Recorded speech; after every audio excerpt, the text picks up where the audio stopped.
मनुष्य का स्वभाव है कमाना, संग्रह करना, फिर चाहे वो धन हो, नाते हो, संबंध हो या हो प्रसन्नता। परंतु क्या आपने कभी सोचा है नियति ने यह संग्रह करने की प्रकृति मनुष्य में क्यों डाली? एक बीज से पौधा पनपता है, उसके भोजन से फल संग्रहित होता है। क्यों? इसलिए ताकि वृक्ष उसे स्वयं खा सके?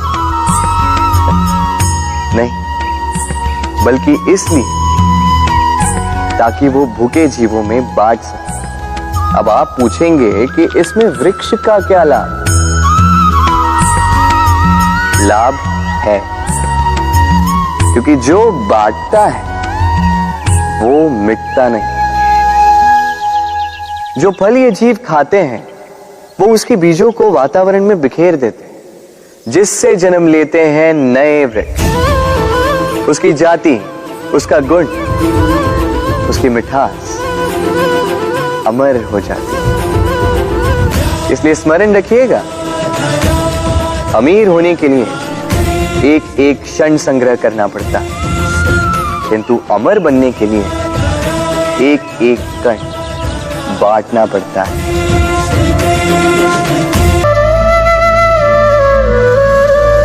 कभी बरगद के वृक्ष को देखा है? कितना विशाल होता है। कभी कभी भय लगता है कि इन भारी डालों का बोझ ये तना सह भी पाएगा या नहीं।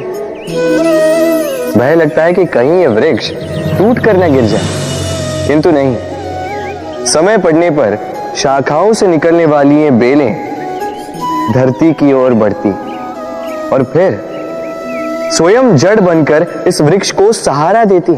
इसी प्रकार जो परोपकार करते हैं, सत्कर्म करते हैं, उन्हें स्वयं के लिए चिंतित होने की आवश्यकता ही नहीं, क्योंकि उनके कर्म ढाल बनकर उनकी रक्षा करते हैं। इसीलिए जीवन में सहारे की नहीं, कर्म की चिंता कीजिए।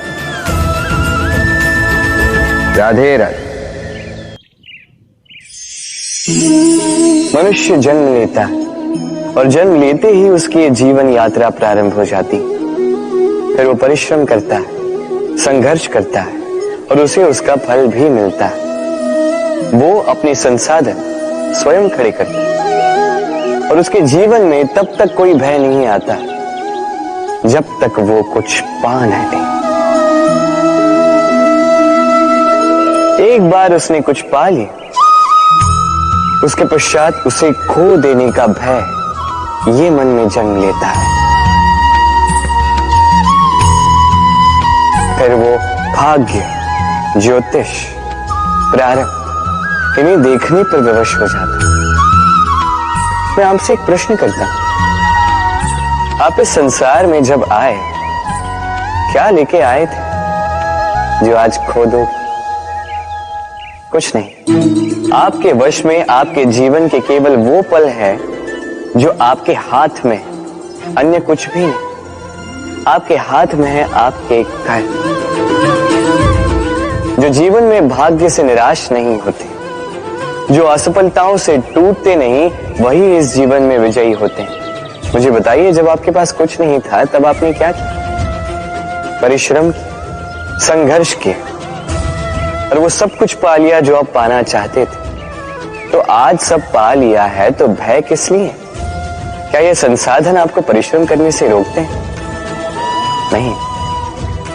इसलिए अपने हाथों की रेखाओं में अपना मार्ग कभी ना ढूंढे, क्योंकि संसार में जिनके हाथ नहीं होते वो भी निश्चय से अपना स्वयं का प्रारब्ध स्वयं बना लेते हैं।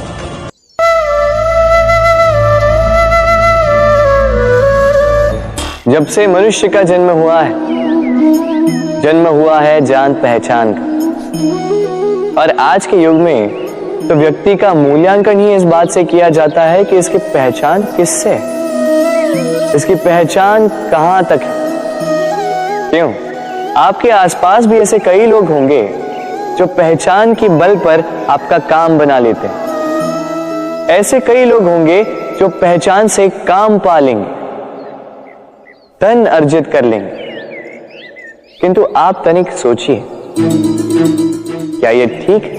पहचान से मिला काम आपके साथ तब तक रहेगा जब तक आपके उनसे मधुर संबंध हों। संबंधों में खटास आई और काम निकल गया हाथ से। तो अब क्या किया जाए? इसका उत्तर है काम। अपना काम पूरे मन से करो, अपना काम निश्चय से करो, क्योंकि पहचान से मिला काम अधिक समय तक नहीं टिकेगा, किंतु काम से मिली पहचान युगों युगों तक टिकेगी। राधे राधे।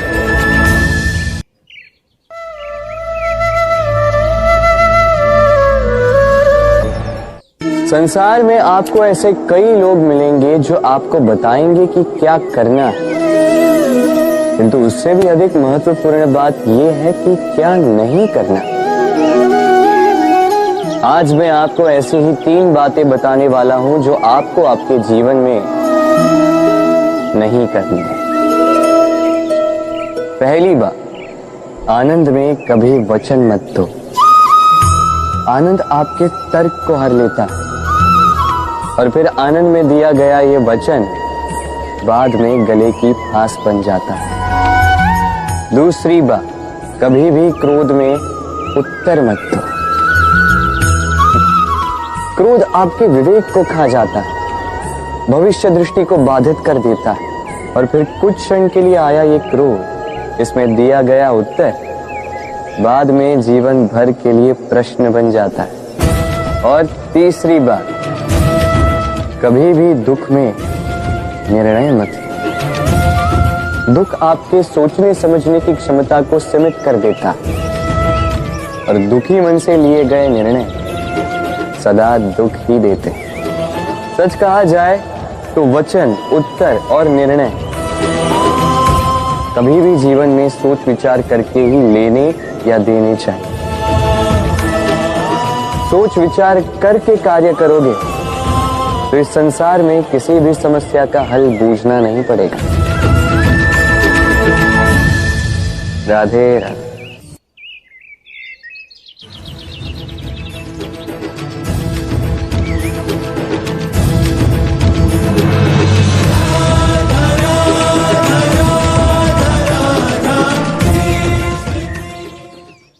कितना सुंदर पुस्तक है ना, सुंदर आवरण है, सजाए हुए पृष्ठ हैं।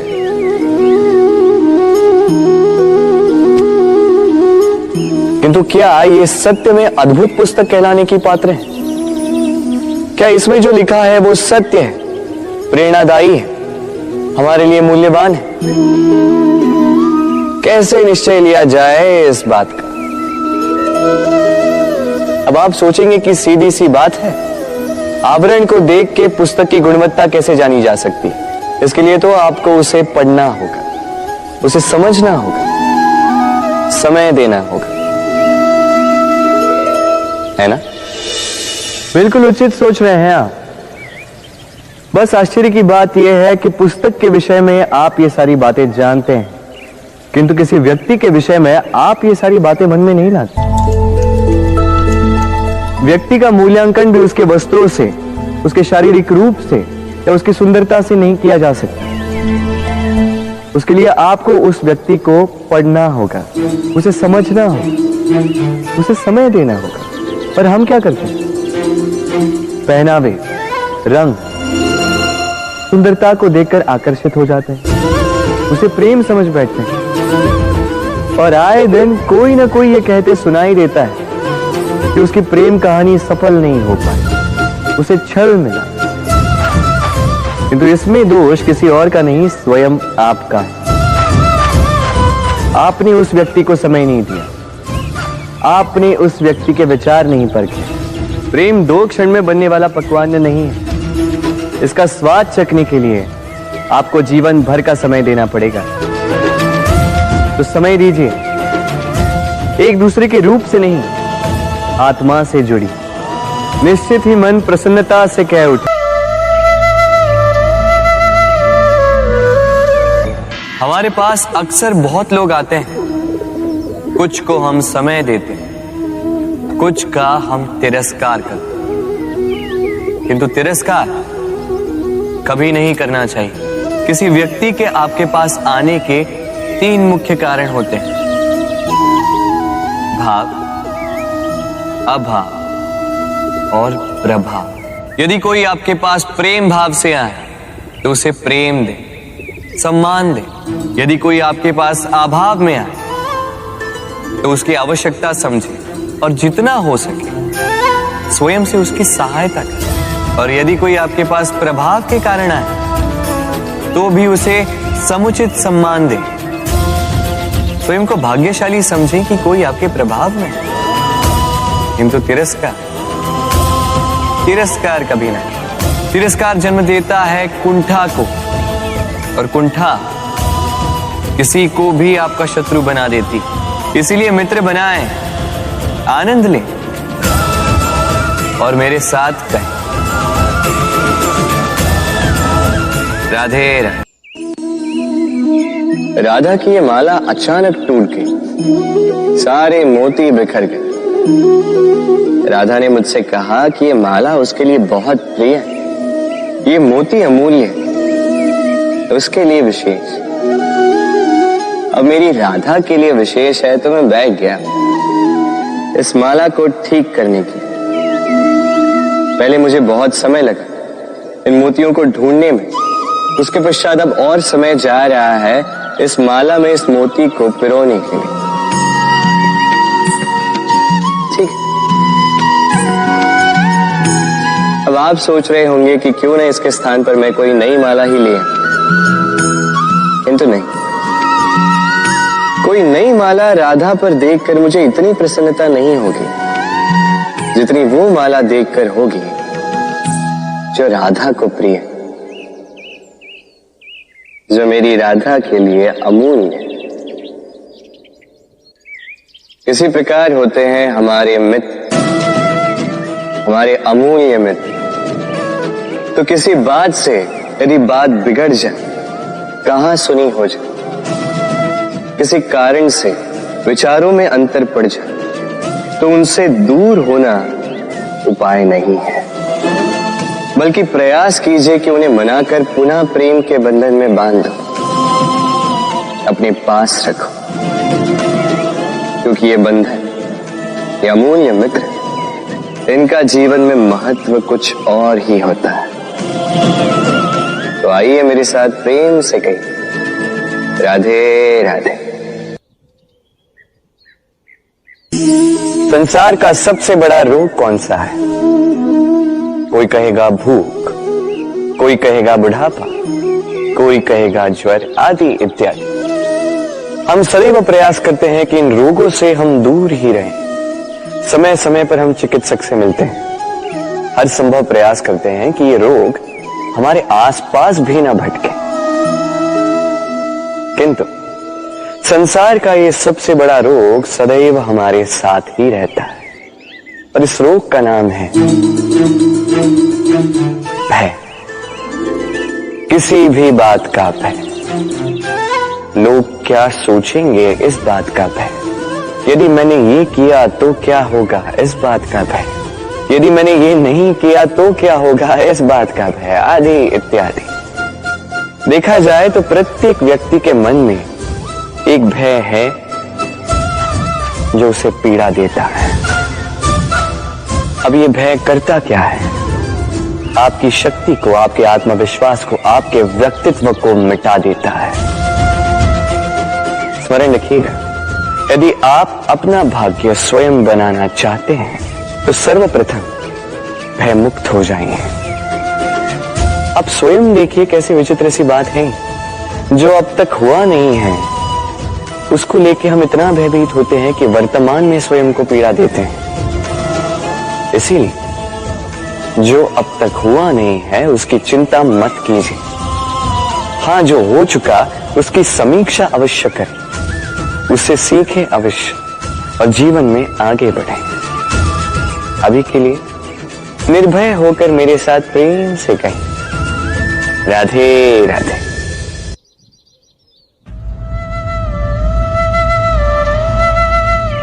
विवाह प्रेम का लक्ष्य है, ये भ्रम है था। और इसीलिए मनुष्य सदैव ये भूल कर बैठता है, सोचता है कि विवाह ही प्रेम का लक्ष्य है। मनुष्य प्रेम को पाना ही प्रेम समझ लेता है। अब देखिए ना, इस संसार में कुछ ऐसे भी भाग्यशाली लोग हैं जिनका विवाह उनके प्रेम के साथ होता है।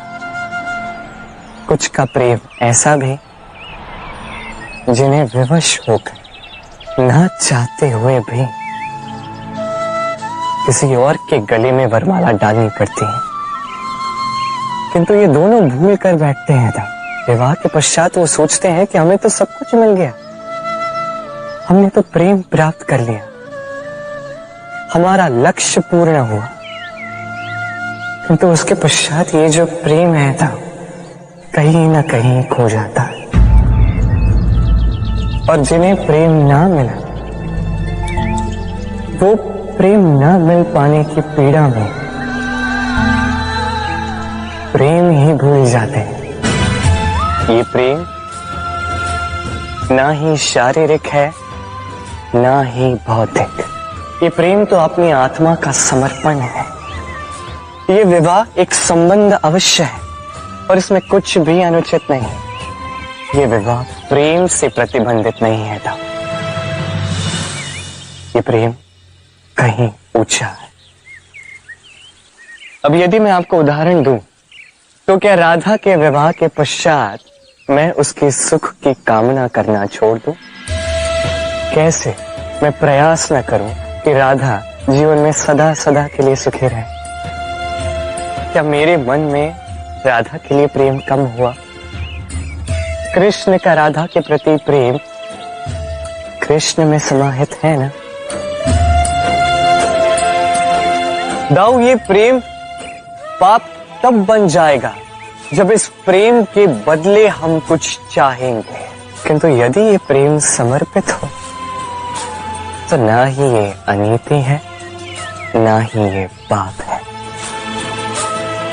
और यही मैं राधा को समझाने के लिए, यही इस संसार को समझाने के लिए मैंने बरसाना से विदा लेने का मेरा निर्णय त्याग दिया था, ताकि मैं इस संसार को सिखा पाऊं कि ना ही इस प्रेम में कोई बंधन बाधा है, ना ही विवाह इस प्रेम का लक्ष्य है।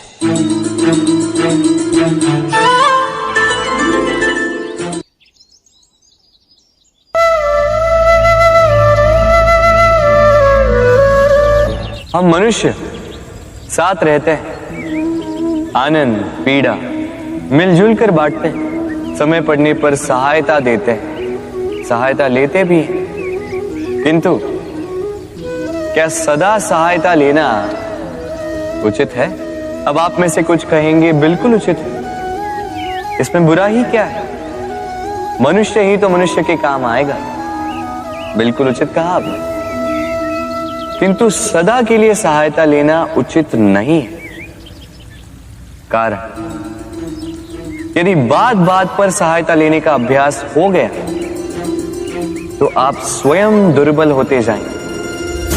स्वयं का एक मार्ग बनाना छोड़ आप बात बात पर दूसरों से सहायता मांगे। दूसरी बात, सहायता के साथ जुड़ा आता है उपकार का भार। तो जिससे सहायता ली है उसके समक्ष झुककर रहना होगा। इसीलिए संकट में भी सोच विचार करके सहायता ली, क्योंकि संकट तो कुछ दिनों पश्चात निकल जाए, किंतु उस उपकार के ऋण का भार जीवन भर आप पर रहे। राधे राधे।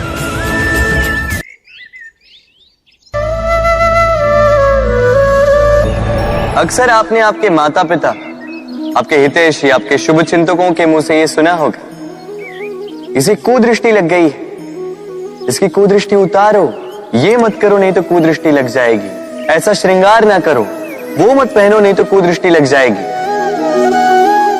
और कुछ तो इस कुदृष्टि का उपचार भी कर लेते हैं। मिर्च का धुआं जलाते हैं, तेल की बाती से कुदृष्टि उतारते हैं, काला टीका लगाते हैं, क्या क्या करते हैं, उचित है। किंतु मैं कुदृष्टि को नहीं मानता। मैं मानता हूं कि यदि आपका मन अच्छा हो तो कोई भी कुदृष्टि आपको किसी भी प्रकार से हानि नहीं पहुंचा सकती। आंधियां भी केवल उन्हीं घरों में धूल भर पाती है जिन घरों में खिड़कियों के पर्दे दुर्बल होते हैं। बवंडर भी केवल उन्हीं दीवारों को गिरा पाते हैं जो नींव से कमजोर होते हैं। और आपके व्यक्तित्व की नींव है आपकी सोच, आपका दृष्टिकोण। एक ही स्थिति, एक ही स्थान, एक ही घटना को आप सकारात्मक रूप में भी ले सकते हैं, नकारात्मक रूप में भी ले सकते हैं। निर्णय आपका है। इस संसार को जैसा सोचोगे वैसा ही पाओगे। इसलिए स्मरण रखिएगा, अपनी दृष्टि नहीं, अपना दृष्टिकोण संभालिए। क्योंकि जैसा कहा गया है, इस संसार में बुरी दृष्टि का उपचार तो है, बुरे दृष्टिकोण का नहीं। तो प्रेम से बोलो, राधे राधे।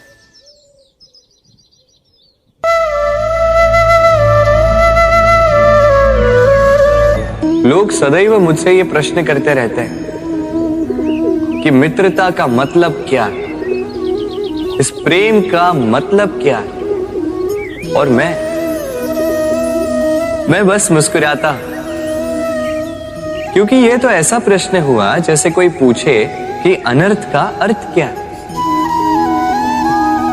अब जब अनर्थ हो ही गया तो उसका अर्थ क्या। उसी प्रकार वो मित्रता क्या जिसमें आपका कोई मतलब, वो प्रेम क्या जिसमें आपका कोई स्वार्थ। ये दो भाव ऐसे हैं जिसमें आपको कुछ चाहिए नहीं होता, बस देना होता है। आपका समय, आपकी भावनाएं, आपका सुख कुछ मांगने के लिए करोगे तो वो मित्रता कैसे, कुछ पाने के लिए करोगे तो वो प्रेम कैसे। वैसे भी देखा जाए तो जो प्रेम करते हैं उन्हें कुछ पाने की आवश्यकता ही नहीं। और जिसके पास 2.5 अक्षर वाला ये प्रेम शब्द हो, उसके पास तो इस संसार का सबसे बड़ा कोश है। तो आप इस कोश को बढ़ाइए और मेरे साथ कहिए, राधे राधे।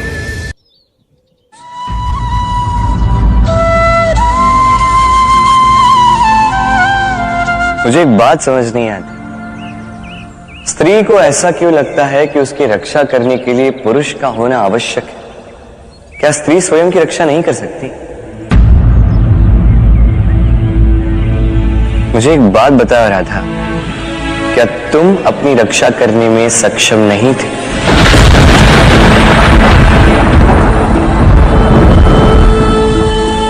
थी। तुमने अच्छे से स्वयं की रक्षा की, केवल स्वयं की ही नहीं, साथ ही अयन के भी प्राण तुमने बचाए हैं राधा। अपेक्षाएं हैं राधा, व्यक्ति को दुर्बल बना देती, और उपेक्षा उसे उसकी शक्ति से अवगत कराती।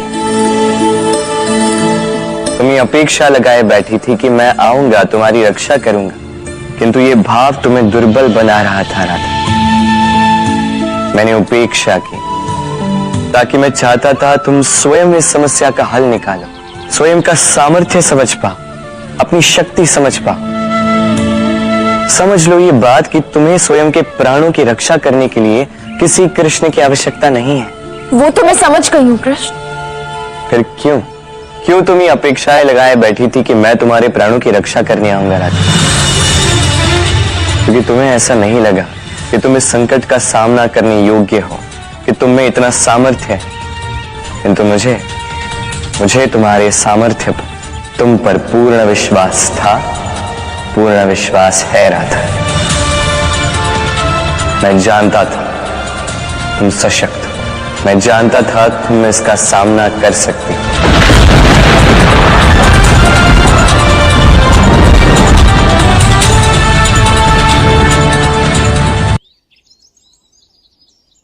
कुछ देख रहे हैं, इसे अभ्यास होता है जल स्तर से ऊपर रहने का। तो तालाब में जब भी जल स्तर उठने लगता है, इस पुष्प की ये नाल जो है ये भी लंबी होने लगती है ताकि ये पुष्प जल स्तर के ऊपर है। किंतु जैसे जैसे तालाब का यह जल स्तर घटने लगता है, इसकी नाल स्वयं को छोटा नहीं कर पाती और ये पुष्प स्वयं के ही भार के कारण टूटकर गिर जाता है। अब यही हमारे साथ भी होता है। जैसे जैसे जीवन में हमें सफलता मिलती है, हमारे जीवन का ये स्तर बढ़ता जाता है और जब संसाधन कम होने लगते हैं, हम इस जीवन के स्तर को छोड़ नहीं पाते और अंततः इस दिखावे के बोझ के कारण दबकर यहीं समाप्त हो जाते हैं। इसलिए यदि कुछ रखना है तो विचार है, साधारण रूप से जीवन जीना सीखिए। समय का यह चक्र कभी आपको मात नहीं दे पाता। राधे राधे।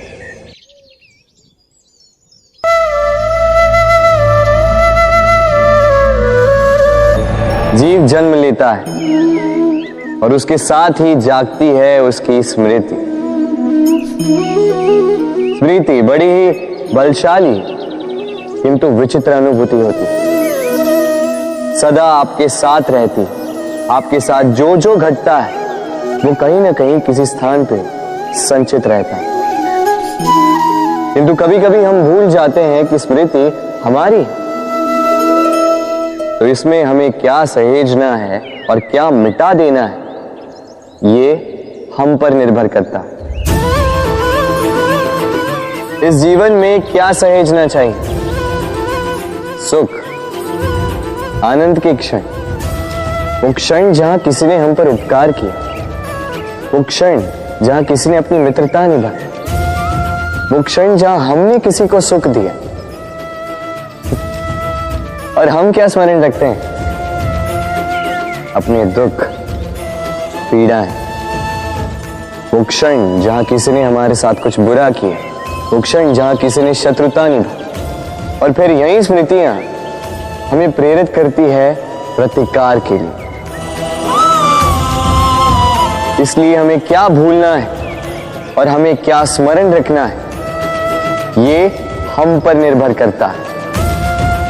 इस जीवन में सब कुछ भूल जाइए, किंतु ये अवश्य स्मरण रखिएगा, भूलने वाली बातें याद है, इसीलिए विवाद है। तो प्रेम से बोलो राधे राधे।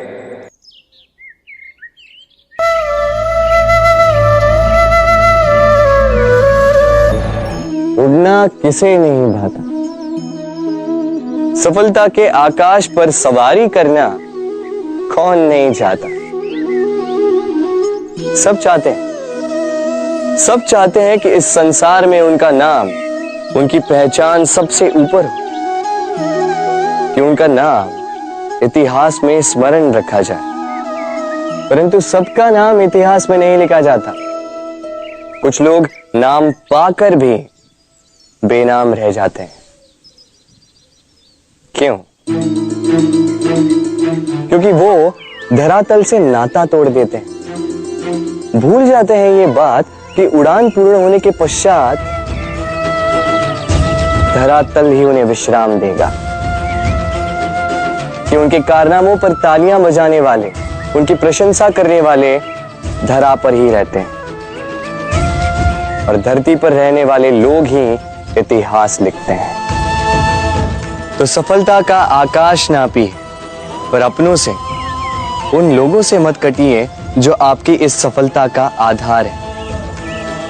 तभी इतिहास में नाम होगा और तभी आप भविष्य में प्रसन्न रहेंगे।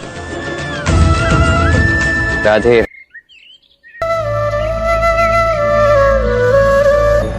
गर्मी की ऋतु आने पर एक मीठी सी कूक सुनी होगी, मन में बैठ जाती है।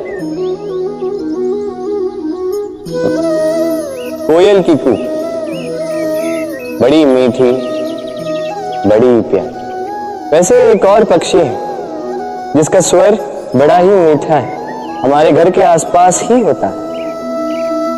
हरियाला रंग, लाल चोंच, ठीक पहचाना आप, तोता। ये दोनों ही पक्षी हमारे लिए बहुत प्यारे हैं, मन को शांति देते हैं, किंतु इन दोनों में बड़ा अंतर। कोयल वनो उपवनों में स्वतंत्र रहती है, तोता कई बार हमारे घर के पिंजरे में बंधा हुआ पाया जाता है। क्यों होता है ऐसा, कभी सोचा है आप? क्योंकि कोयल अपनी बोली बोलती है, तोता किसी और की बोली की नकल करता है। जो अपने विचारों पर दृढ़ रहते हैं, अपनी आत्मा की सुनते हैं, वही करते हैं और वही बोलते हैं, वो इस संसार में स्वतंत्र रहते हैं। जो किसी और का कहा करते हैं बिना आत्ममंथन के, वो बंदी हो जाते हैं, कभी पिंजरे के तो कभी विचारों के। तो क्या बनना चाहेंगे आप, कोयल या तोता? निर्णय आपका। राधे राधे।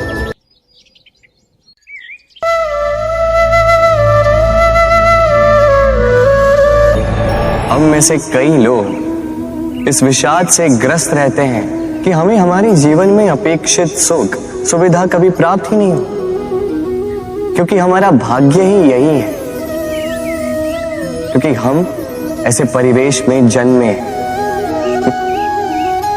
किंतु क्या आपका जन्म आपका प्रारब्ध निश्चित करता है? कुछ सीमा तक करता है। जैसे वर्षा की बूंद जब बादलों से जन्म लेती है तो उसका प्रारब्ध होता है धरा पर गिरना, किंतु वो धरा पर कहां गिरती है ये निश्चित करता है कि उसका भविष्य क्या होगा। केले के पत्ते पर गिरे तो कपूर बन जाती, सीप के मुख में गिरे तो मोती बन जाती, विषधर पी जाए तो विष बन जाती। बूंद एक ही, प्रारब्ध तीन। तो प्रारब्ध हमारा जन्म नहीं, हमारा चयन निर्धारित करता है।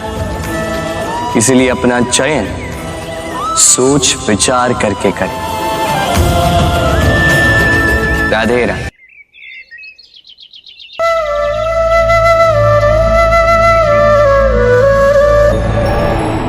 जब मैया खीर बनाती है तब वो हमें बहुत भाती है, क्यों? किंतु मैया खीर कैसे बनाती है?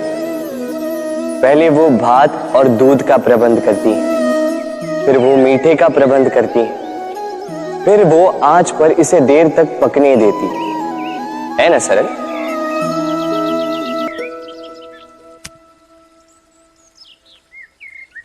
इतना भी सरल नहीं।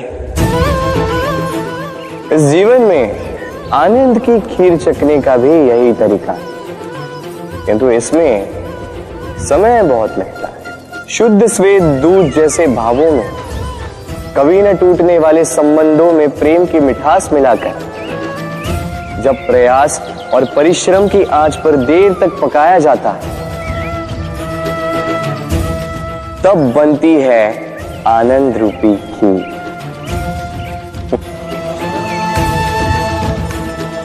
तो स्मरण रखिए, शुद्धता भावों की, मिठास प्रेम की और प्रयास आत्मा की, इन तीनों को मिलाओगे तब भी जीवन में आनंद पाओगे। मनुष्य जब जन्म लेता है और मनुष्य जब इस संसार को छोड़कर जाता है, इसके मध्य का काल जीवन कहलाता है। और इस जीवन में संघर्ष तो करना ही पड़ता है, कभी शिक्षा के लिए, कभी काम के लिए, कभी वास्तविक युद्ध करना पड़ता है। किंतु इस संघर्ष का सामना करने के लिए प्रकृति ने हमें एक और गुण भी भेजा है, प्रयास। कभी किसी छोटे बालक को देखा, न कुछ बोल पाता है ना कुछ समझ पाता है, किंतु अपने घुटनों के बल पर समस्त आंगन नापने का प्रयास करता है। खड़ा होता है, गिरता है, फिर खड़ा होता है, और अंततः वो चलना सीख ही जाता है, क्योंकि वो अपने मन से नहीं हारता। जीवन में युद्ध क्षेत्र कई आएंगे, कभी कभी हार का सामना भी करना होगा, किंतु हारता केवल वो है जो मन से हार जाता है। इसीलिए कहते हैं युद्ध रणभूमि से पहले मन भूमि में लड़े जाते हैं। मैदान में हारने वालों को कई अवसर मिलते हैं, किंतु मन से हारने वालों को नहीं। राधे राधे।